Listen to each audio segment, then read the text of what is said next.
TDP Janasena పొత్తుకు సంబంధించి లోకేష్ ప్రకటన చేశాడు. చంద్రబాబు నాయుడు గారే 5 సంవత్సరాలు ముఖ్యమంత్రిగా ఉంటారు. ఇక డిప్యూటీ సీఎం అనేది ఇవ్వడం జనసేనకి చంద్రబాబు గారు నిర్ణయిస్తారని చెప్పాడు. ఆయన కొంచెం అపరిపక్వంగా మాట్లాడుతుంటాడు కనుక ఇది అలాంటి ప్రకటన అని చెప్పి కొంతమంది అన్నప్పుడు కూడా కాదు, ఇది స్పష్టంగా కావాలనే చేశారు. ఎందుకంటే సీఎం సీట్ షేరింగ్ సంబంధించి 2 పార్టీల శ్రేణుల్లోనూ వర్గాల్లోనూ కొంత అసంతృప్తి ఉంది.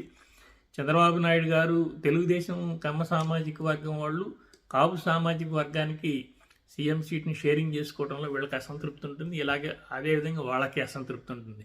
ఈ 2 రకాల అసంతృప్తుల్ని వైసీపీ టార్గెట్ చేస్తుంది. వైసీపీ కావాలని ఇదిగో మీకు సీఎం సీట్ ఇవ్వనప్పుడు మీరు చంద్రబాబు నాయుడు ముఖ్యమంత్రి కావడం కోసం ఎందుకు పనిచేస్తున్నారని వైసీపీ వీళ్ళని రెచ్చగొడుతుంది.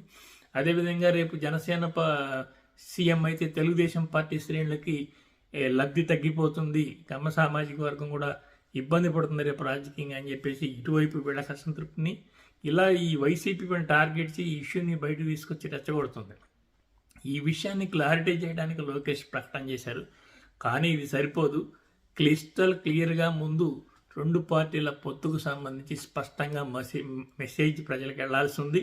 కొన్ని విషయాలు వీళ్ళు దాచిపెడుతున్నారు. ఉదాహరణకి జనసేన పార్టీ తనకు తెలుగుదేశం పార్టీ ఇస్తున్న సీట్లతోటి వాటితో అది సంతృప్తి చెందింది. కానీ ఆ సంతృప్తిని అది బయటపెట్టలేకపోతుంది. ఎందుకు ప్రజల్లోని ఈ అంశాన్ని వైసీపీ రెచ్చగొడుతుంది.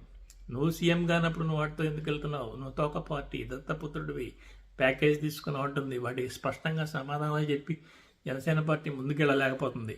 సో ఇప్పుడు ఇలాంటి అంశాల వల్ల ఈ పొత్తు పెట్టుకున్న పార్టీలకో లేకపోతే ఎదురు పార్టీలకు ఎక్కువ లబ్ధి చేకూరే అవకాశం ఉంది. చిన్న ఉదాహరణ, మన తెలంగాణలో టీఆర్ఎస్ పార్టీ ఫస్ట్ కాంగ్రెస్తో పొత్తు పెట్టుకుంది. యాక్చువల్గా తెలంగాణ ఉద్యమంలో టీఆర్ఎస్ పార్టీ ఒక ఏరియాకే పరిమితమైంది ప్రధానంగా మొదట్లో.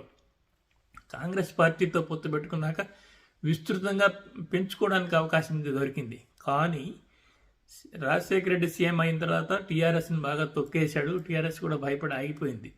తిరిగి తర్వాత ఎన్నికల్లో తెలుగుదేశంతో పొత్తు పెట్టుకుంది. సో ఈ రకంగా పక్క పార్టీలతో పొత్తు పెట్టుకునేది చిన్నగా విస్తరించి తెలంగాణ రాష్ట్రాన్ని తెచ్చుకోగలిగింది. కాంగ్రెస్ని కూడా మోసం చేసి అధికారంలో కూడా రాగలిగింది. సో ఇప్పుడు ఈ పొత్తు వల్ల జనసేనకో లేదంటే ఈ పొత్తును గందరగోళంలో చేసి వైసీపీకో లాభం ఉంటుంది. కానీ తెలుగుదేశం ఈ పొత్తు వల్ల స్పష్టంగా లాభించాలంటే మరింత స్పష్టంగా ఓటర్లకు మెసేజ్ ఇవ్వాలి. ఈ పొత్తుకు సంబంధించిన అంశాలు వీటిని హైడ్ చేయడం అనేది అనవసరం.